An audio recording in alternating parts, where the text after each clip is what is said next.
पाठ 3 दो कलाकार 2 आर्टिस्ट्स। पाठ परिचय चैप्टर इंट्रोडक्शन। प्रस्तुत कहानी दो ऐसी सहेलियों की है जो एक दूसरे से बहुत प्यार करती हैं, किंतु उनकी विचारधारा बिल्कुल अलग अलग है। एक जीवन की समस्याओं को कागज पर उकेरती है तो दूसरी उसका समाधान ढूंढने का हर संभव प्रयास करती है। एक दूसरे से इतना अलग होने पर भी उनकी मित्रता आखिर कैसे निभ पाती है, आइए पढ़ें। ए रूनी उठ! और चादर खींचकर चित्रा ने सोती हुई अरुणा को झकझोर कर उठा दिया। अरे क्या है? आंखें मलती हुई तनिक खिजलाहट भरे स्वर में अरुणा ने पूछा। चित्रा उसका हाथ पकड़कर खींचती हुई ले गई और अपने नए बनाए हुए चित्र के सामने ले जाकर बोली, देख मेरा चित्र पूरा हो गया। ओह, तो इसे दिखाने के लिए तूने मेरी नींद खराब कर दी। अरे जरा इस चित्र को तो देख, ना पा गई पहला इनाम तो नाम बदल दी ना। चित्रा को चारों ओर से घुमाते हुए अरुणा बोली, किधर से देखूं ये तो बता दे। 1000 बार तुझसे कहा है कि जिस जीव का चित्र हो उसका नाम लिख दिया कर, जिससे गलतफहमी ना हुआ करे, वरना तू बनाए हाथी और हम समझे उल्लू। तो आपको यह कोई जीव नजर आ रहा है? अरे जरा अच्छी तरह देख और समझने की कोशिश कर। अरे यह क्या? इसमें तो सड़क, आदमी, ट्राम, बस, मोटर, मकान सब एक दूसरे पर चढ़ रहे हैं, मानो सबकी खिचड़ी पकाकर रख दी हो। क्या घनचक्कर बनाया है? उसने वह चित्र रख दिया। जरा सोचकर बता कि यह किसका प्रतीक है? तेरी बेवकूफी का, आई बड़ी प्रतीक वाली। अरे जनाब, यह चित्र आज की दुनिया के कंफ्यूजन का प्रतीक है, समझी? मुझे तो तेरे दिमाग की कंफ्यूजन का प्रतीक नजर आ रहा है। बिना मतलब जिंदगी खराब कर दी है।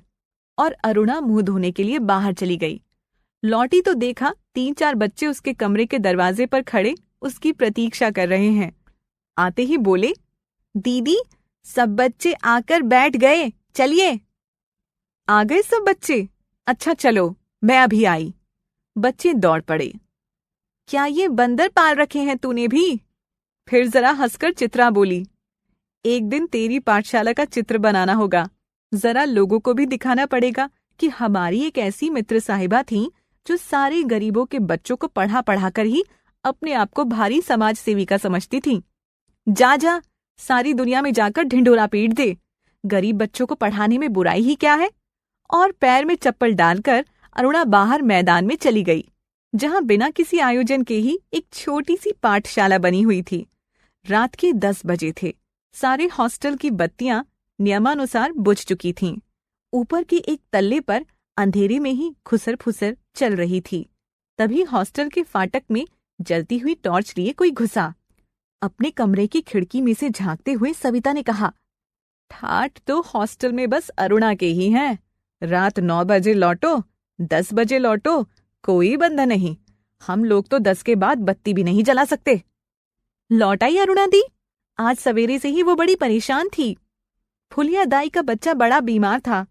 दोपहर से वे उसी के यहाँ बैठी थी। पता नहीं क्या हुआ बेचारे का।